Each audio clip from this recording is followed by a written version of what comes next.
Theoretical तो है, आसान सा है। टोटल कितने होंगे? टोटल 100 नंबर है। नहीं नंबर तो क्वेश्चन क्वेश्चन थ्योरेटिकल नंबर मिला 8-10 तो 3.25 घंटे भी तो है। चले नहीं, अच्छा हाँ जरूरी बात, सच सच सच बहुत जरूरी बात, किस मिट्टी से बनी?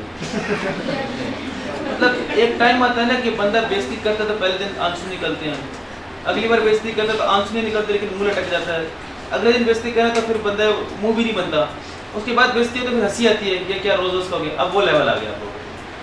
अब मैं कुछ कहूँगा आगे हंस पड़ोगे, खुदा के बंदो पता नहीं क्या क्या कहूँ। तुम लोग को मैंने नहीं कहा था कि जो तुम्हारे प्रिंटिंग हो रहे हैं इसके पैसे पैसा तुम लोगों ने देने, हजार कहे थे मैंने। 17 बच्चों ने दिए थे, 17 बच्चों। अच्छा अब सुन लें, आज टैक्स कम हो गया, प्रिंटेड फॉर्म में चाहिए टेस्ट, प्रिंटेड में चाहिए ना 100 रुपये, 100 रुपये बनते तो 80, उसमें बेचारी मुझे कहती भैया आपको 75-80 रुपये बनते हैं तो एक प्रिंट के, क्योंकि आपको पता है वो प्रिंटिंग बाहर से करानी होती है और मरकज़ में वैसे उन्होंने पैसे बहुत देते हैं और वो बेचारी लड़की होकर खुद जाकर प्रिंट करा के आती है आपके लिए। 100 रुपीज़ जमा कराएं और आप यकीन करें आपने जो टेस्ट का जो टेस्ट का या फाइल का पैसा होता है ना ये मेरी जेब में जाता है ना फायजा की जेब में जाता है, ना कभी ऐसा हुआ है। आखिरत का दिन है 1-1 रुपये का हिसाब दे रहा था। हमारे यहाँ एक कहावत है, मतलब एक कहानी से बचपन में सुनाई जाती थी हमें, पड़ोसी थे दो, दरमियान में एक दीवार थी, सुन लें आप इससे अंदाज़ा लगाएं कि हम कितने लापरवाह हैं। तो वो दो सहेलियाँ थी तो आमने सामने उनका घर था, तो जब कोई बात करनी हो कोई चीज़ मंगवानी हो तो दीवार के साथ कोई टेबल वगैरह रखे उस पर चढ़ के ना तो फिर एक दूसरे से बात करना और कोई चीज़ मंगवा लेनी, यार ये दो इस तरह वो एक और जो सहेली थी वो दीवार की तरफ टेबल पे खड़ी थी और अपनी दोस्त से कोई बात कर रही थी, कुछ सामान मंगवाया उससे, क्या लेट से मिर्चें खत्म होगी तो मिर्चें दे दो, या थोड़ा सा कुछ कोई भी चीज़ होगी, चीनी खत्म होगी चीनी दे दो।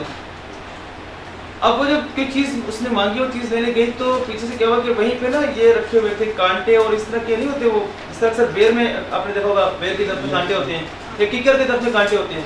अब उनको अगर काट दिए तो फिर स्टिल वो कांटे तो होते हैं ना। तो उस लड़की ने क्या किया कि वहाँ वो कांटे थे वो सकते एक कांटा तोड़ा अपनी सहेली वाले के घर से और उसको ऐसे दांत साफ करने के लिए इस्तेमाल किया।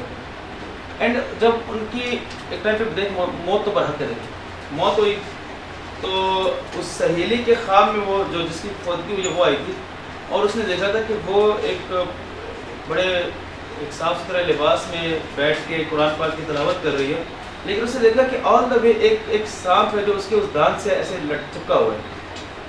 तो उसके दोस्त ने पूछा इसके ख्वाब में कि ये तुम तो इतने मतलब पुरनूर चेहरा तुम्हारा और तुम माशाल्लाह तिलावत कर रही हो, तुम तो फौत हो चुके हो, तो ये स्टिल ये जो सांप है ये यहाँ पे क्यों? उसने कहा ये जो उस दिन मैंने तुमसे पूछे बगैर, तुमसे इजाज़त लिए बगैर तुम्हारे वो जो एक कांटा मैंने इस्तेमाल किया थी उसकी सज़ा मिली मुझे। अब आप अंदाज़ा लगाएं हम कितने लापरवाह हैं। इस हिसाब से तो पता नहीं क्या क्या होगा। 12 आप बिलीव करें ना करें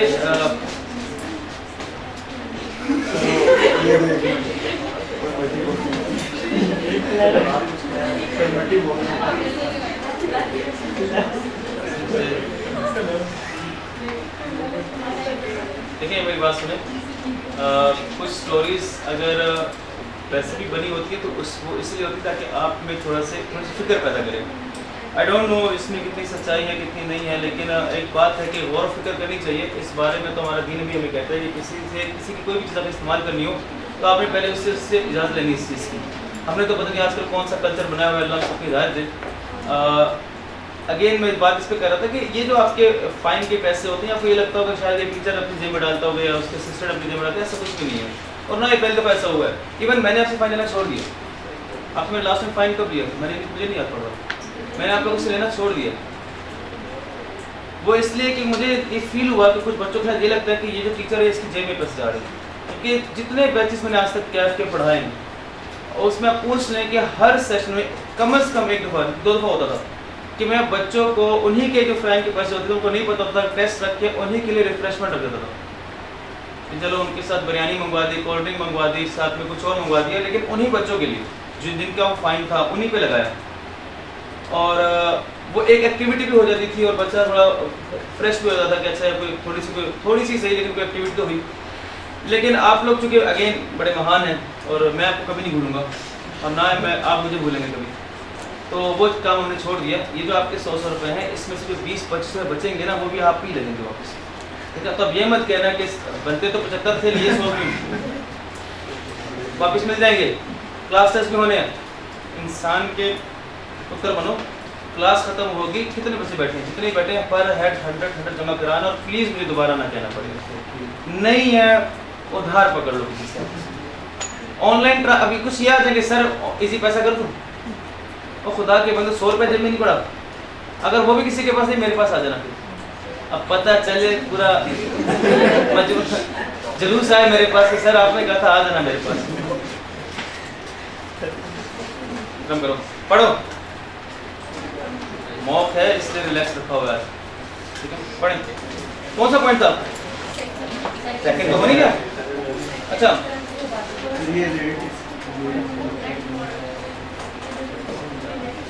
अरे इसको छोड़िए, वैसे ही बस टाइम पास। पॉइंट 3 पे आ जाएं। Where a taxpayer has, पढ़े जरा तुम पढ़ो, मैं थक गया, पढ़ो पॉइंट 3 पढ़ो। Where a taxpayer has foreign income under more than one head calculation for बाजी each head of एक income मिनट रुक shall be जाओ भाई, ओ भाई separately. रुक जाओ बाजी, क्या करते हो ये, प्लीज पढ़ो, दोबारा पढ़ो। Where a taxpayer has foreign income under more than one head calculation for each head of income shall be separately made. मेरा tax payer has foreign income under more than one head of income. क्या इस सवाल में foreign income more than one head of income था कि नहीं था? Ethiopia and China. क्या मैंने कंबाइन वर्किंग किया, दोनों की सेपरेट सेपरेट किया? यही कह रहा था वो। वर्किंग 1 और वर्किंग 2 की बात करें कि सेपरेट वर्किंग करी आपने जी। पॉइंट 4, हाँ, ये speculation business shall be treated as separate head of income.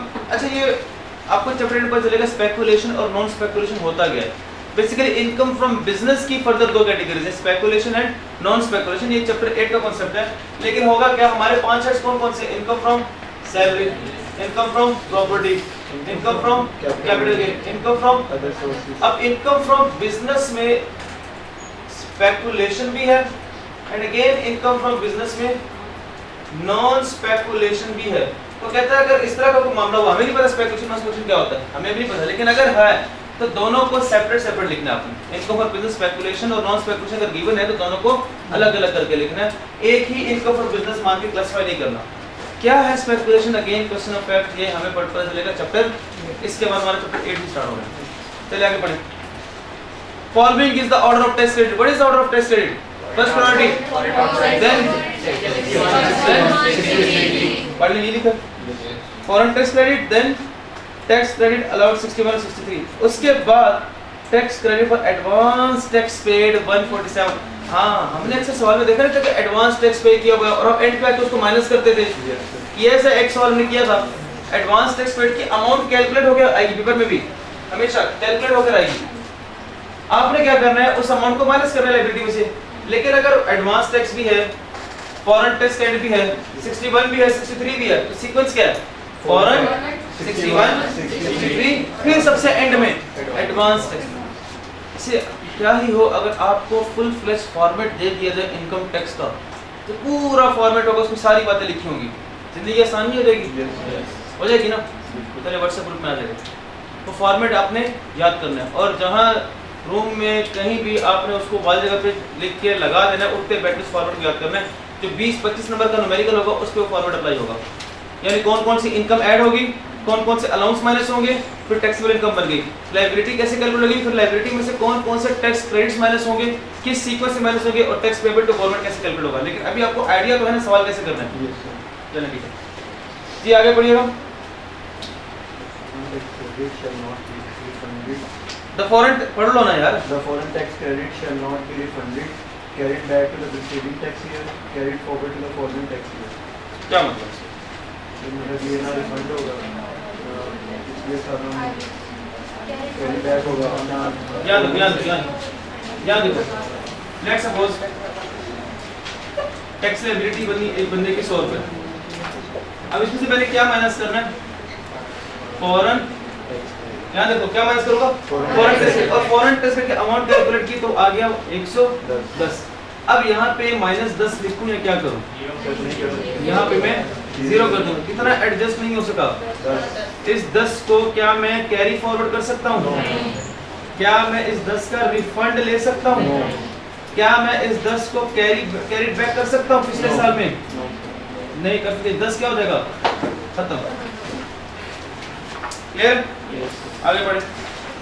A credit shall be allowed only if the foreign income tax is paid within 2 years. Circle कर ले विदिन 2 इयर्स। अब सुनिए बात को,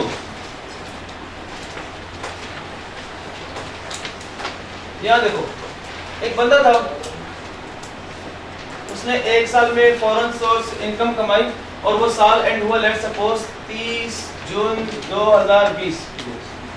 अब ये जो साल 30 जून 2020 को एंड हुआ है, इसमें इसने फॉरेन इनकम कमाई थी। कि वो साल इसमें इसने फॉरेन टैक्स ईयर कौन सा 2020 है। 2020 में उसने फॉरेन इनकम कमाई। इस फॉरेन इनकम पर वो फॉरेन टैक्स पे करेगा तो उसको कौन सा क्रेडिट मिलेगा? Foreign tax credit. अब सवाल ये है कि ये इस 2020 वाली फॉरेन इनकम पर फॉरेन टैक्स कब तक पे कर सकता है? तो क्या लिखा है? Within 2 years. यानी कि अगर ईयर एंड हो रहा है 2020 में, तो टैक्स पे करने की लास्ट डेट क्या होगी? इस 2020 वाली फॉरेन टैक्स इनकम पे 30 जून 2022। ये लिखिए, ये कहना चाह रहा है। पॉइंट 7 का मतलब ये है। अब दोबारा पढ़े पॉइंट 7। अब foreign tax credit shall be allowed only if the foreign income tax is paid within 2 years. अगर tax is paid within 2 years after the end of the tax year in which the foreign income was derived. किस साल में foreign income कमाई थी? 20 में। इसका tax कब तक पे कर सकते हैं? 2022 तक। तब जाके क्या मिलेगा? Foreign tax. तो ये चीज भी ध्यान करना कि इनकम कब कमाई और बाहर वाली इनकम कब कमाई और बाहर वाली इनकम पर बाहर वाला टैक्स कब पे किया। विदिन 2 इयर्स होना चाहिए। ये एक और कंडीशन आ गई इसकी।